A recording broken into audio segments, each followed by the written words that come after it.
Okay. So, yeah, and I would have been very upset if I had gotten there at 2 and we didn't eat till 6.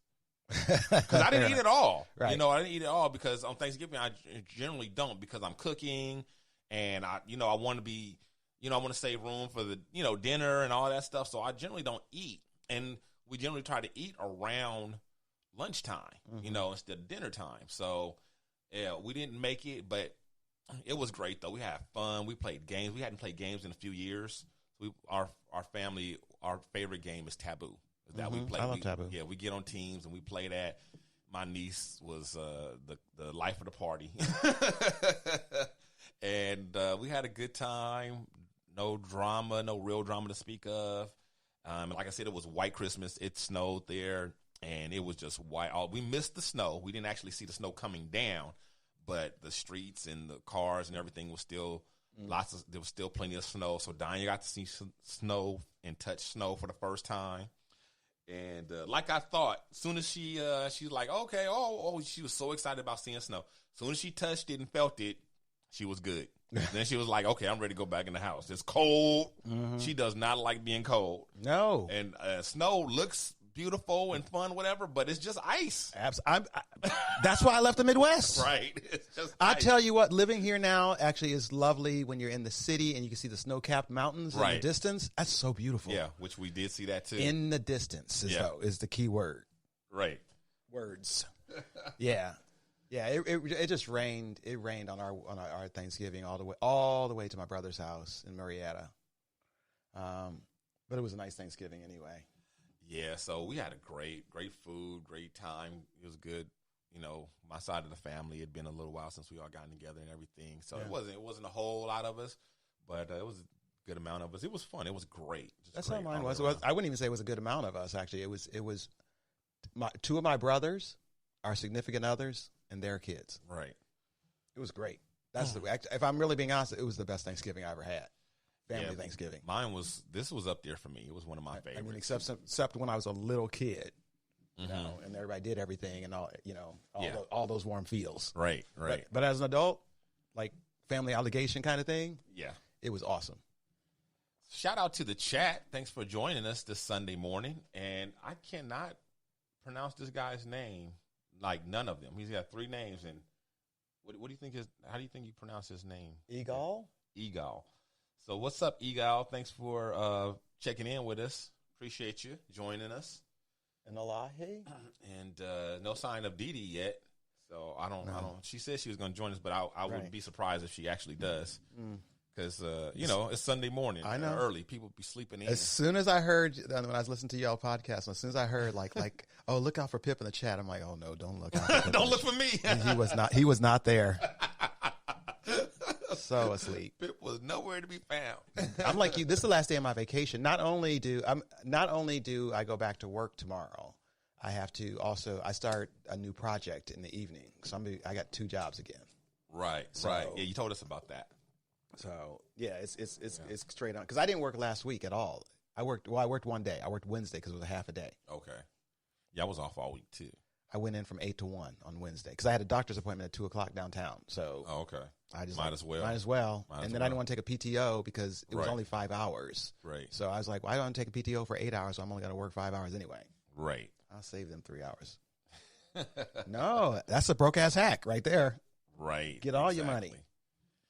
Yes. All right. So, and shout out to those who are listening to us on Beat Break Radio 87 FM, where music and talk radio lives down in the ATL. Yo, Atlanta. Hope you guys had a happy Thanksgiving like we did here. I hope your weather was nice. This is normally LA is the place to be on Thanksgiving. Honestly, it is like the perfect conditions. Can't get more perfect until this year. But that's all right. I've been here 13 years. 1 in 13 ain't so bad. Hey, I liked it. It was a nice change of pace for us. I would prefer what we had to, it being 90 degrees like the week before. Well, it was the rain though that also made it was rainy and holiday traffic that made our commute so long. And then when Jason and I left, it was dark and raining. Yeah. Well, Thanksgiving is the worst day for travel. Right. Like even worse than Christmas is like the most traveled day of all the days every year. But if you throw the rain in there, it just made it worse. That's all I'm saying. No, you're right, 100. So 100. And then, I had, the kids were running around. They couldn't go outside. Oh, yeah, that's true. I forgot about that because we didn't really have any. Daniel's the smallest kid at our family's Thanksgiving. It wasn't a lot of kids. I mean, it was only 4 kids. Right. But, yeah, them being cooped up in the house. Exactly. Yeah. Okay, Pip, you ready to get in these topics? Let's do it. News and noteworthy. The Shiznit. So it's the time of year for all the cheer and everything and the feel goods and all that. And so we had quite a few stories that were already focused. So that's kind of the theme this I love that. this show. I love that. We're gonna have a lot of feel good stuff going on. So I love that. I like good news. Yeah, exactly. Good news for a change. So first up, we have Tyler Perry, who is known for his philanthropy. Yes, he's gone over and beyond more than once. He's what the church people call a giver. Yes. You know what I'm saying? Yes. This man He has gone to Walmart and paid off everybody's layaway Yes. bills. We've talked about it on the show many times. He's paid people's. And he's done this for years. Yeah. And it just He's a seems giver. like the more successful he gets, the more he gives. Yeah. Well, I can't be mad at him. No, can't be. He's a great guy, wonderful guy. And I don't think it's just publicity because he keeps doing it. No, He keeps doing it. And I don't think it's publicity at all. I don't think so either. I really think it's genuine. I agree. I 100% agree. Yeah, I really do. I believe it's genuine. So anyway, there was a couple that was on a cruise to Mexico, and Mexico. And the actually they were not husband and wife yet. They're actually engaged, Right. Engaged to be married. And Did she get sick or he got sick? he got got sick. sick. The groom to be or because they both fiancés, so I guess you call him the groom to be. He gets sick, and she says that she thought he was just experiencing some seasickness. Sure. And she was telling him to man up, quit being a baby, shake it off. Come on, let's have some fun and whatever. So, come to find out, the guy was real sick. Yeah. Real sick. He had to go to I guess they call it the infirmary. It's the ship's doctor. And they said that the man was diabetic. He had pancreatitis. He also had kidney disease or kidney infection. And I think there was something else too. Kidney infection. They're just checking stuff off. Kidney infection, diabetes, pancreatitis. I think that was it. Here's some scoliosis just for good measure. Right? Little cancer, whatever. Yeah. Good for what ails you. But anyway, yeah, so they had to, they sent him, via emergency to the nearest hospital in Mexico. On land. Because he was in such bad shape. He was literally dying. One of those things could kill you. Yeah. Just one. You just need one. Just one you can die from. But all three of them, that was a bad combination.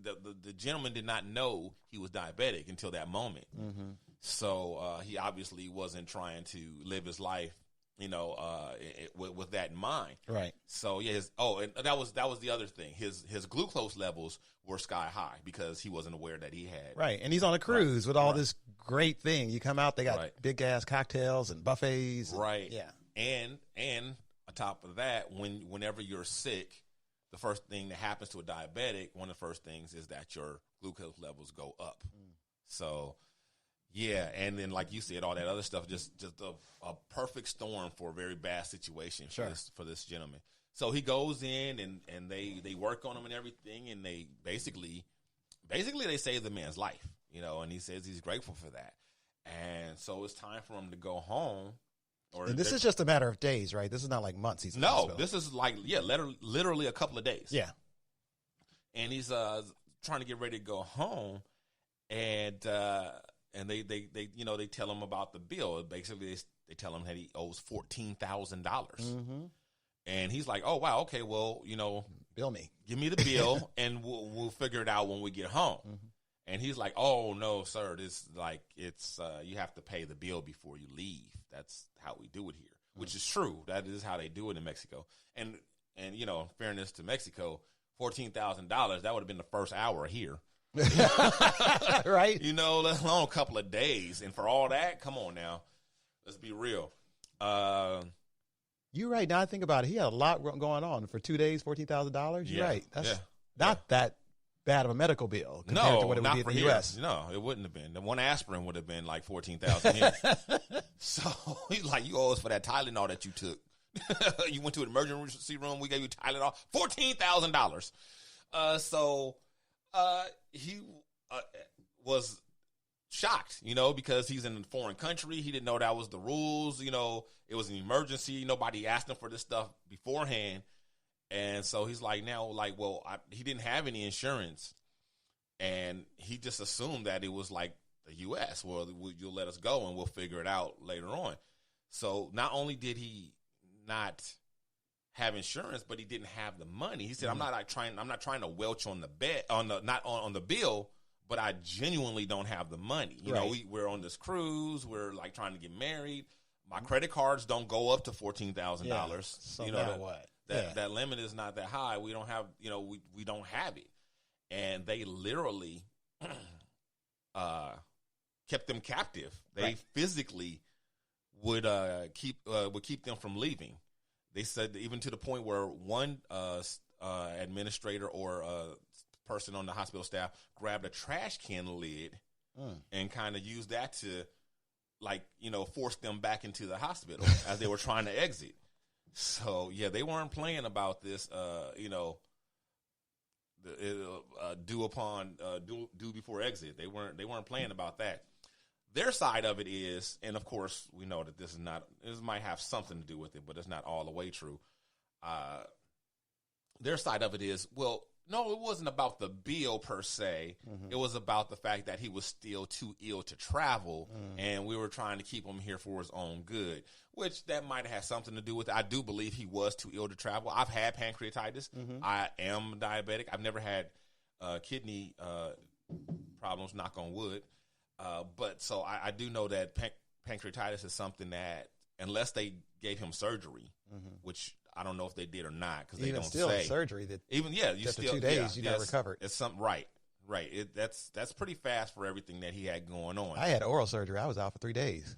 There you go. So I definitely believe that he wasn't up to traveling. I do believe that, but I don't believe, because there is such a thing as, at least here in the U.S., about signing yourself out AMA, which stands for Against Medical Advice. Right. Yeah, my cousin did that to come to my my auntie's funeral. Right. Okay. So I think pretty much there's a lot of things that vary from country to country, but generally holding someone against their will is generally frowned upon no matter where you go. Right. That's one of those things like no is universal. Right. The word no, wherever you go, people understand no. Right. Yeah. It's the same at most languages. Yeah, and I think holding somebody against their will is one of those things, no matter what the circumstances, you know, is generally frowned upon no matter the country. So anyway, Tyler Perry hears about the situation, and he calls them up. He calls the hospital. Calls the hospital. He tells them that he's going to take care of their bill and get them home. Thank you, Tyler. Thank you, Brother Tyler. Yeah, you know, he does. And, of course, the couple was so grateful. You know? Yes. I mean, what are you going to do? I would be panicked. Right. I would be panicked. I mean, like, what are we going to do? Right. I mean, I guess you start calling up everybody you know and saying, like, can you just give something? Like, this is one of those, like, anything is helpful kind of thing. Yes. Whatever you can give. But $14,000 is still a lot to come up with. It is. And on top of all that, they've already lost money. They lost money on their cruise. Yep. The money that they spent, who knows where their luggage and stuff is at this time, which they got to get back from the ship. The money that they're going to have to take for a plane, because they didn't have those arrangements. They had arrangements to return from wherever the port was, right? To return back there, and then fly. And they're from Sandy Springs. There's not any cruise ship ports in Sandy Springs, no. So they probably lost that flight from the original flight too. Exactly. Yeah. So there was a lot of problems that they were encountering. Oh, Tyler Perry. Good on you, Brother Tyler. So Brother Tyler Perry steps in and saves the day once again for these people. And, gets them back home and everything. And